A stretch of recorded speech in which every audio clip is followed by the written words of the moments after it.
All right, so we have DeMar DeRozan, one of the best mid-range players in the NBA. This is a very elite progression by him right here. I'll go ahead and explain it. All right, so comes off the pick.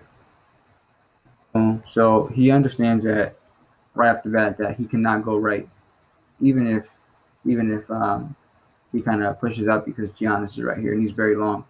So his only plan is to go left. He understands that. So what he does is he jabs to the right to kind of throw his guy um, off balance, and so he could drive left. So we'll see, right? So he sees that he's coming here. He came, so he goes left and he raises. And DeMar, he jumps too high and he's too athletic. So when he shoots, this is gonna be a bucket regardless. He's not touching. He's not blocking the shot at all. Now it's an easy bucket. All right. And this play right here, DeMar basically recognizes a mismatch.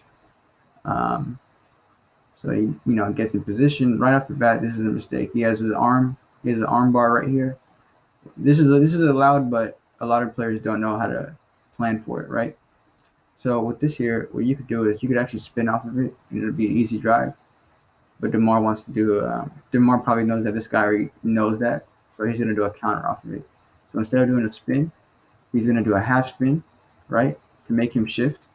He goes this way, and he has to catch up this way.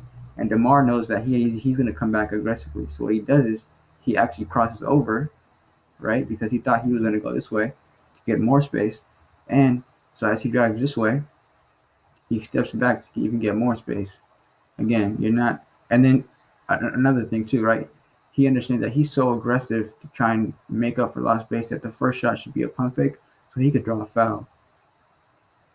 You see how he's extra aggressive, double pump fakes. But at this point, you're not gonna block him.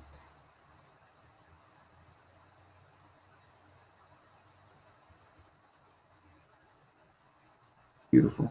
Okay, so we'll go ahead and break this down.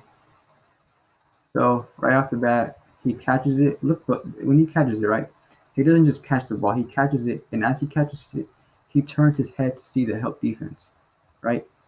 So he does that, and when he turns his head, he basically makes him think that he's gonna pass the ball, so he runs back, and he does a half spin, right, to get this guy off of him, and he knows that in order to score with 4 seconds left, as an elite scorer, you need to have go-to move. So his go-to move is dribble to the nail, and the nail is right here.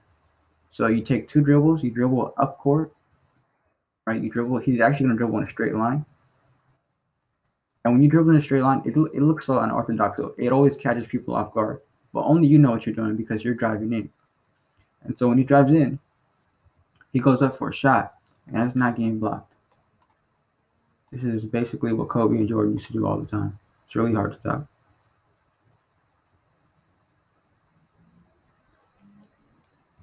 Okay, let's go ahead and break that down for the next play.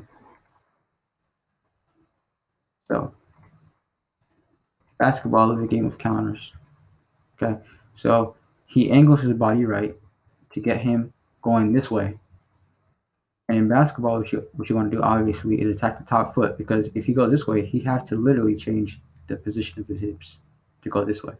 And so he angles him right, and he understands that okay, I got him going right because he made his whole body go this way. His shoulders are kind of going towards the right side, if you imagine it, and so he crosses over left, right, and he has to turn his hips. So now he kind of caught up, but he uses his off arm to be able to create that space, and he sees that okay, there's help defense coming. Let me go ahead and spin, right, and so he's here.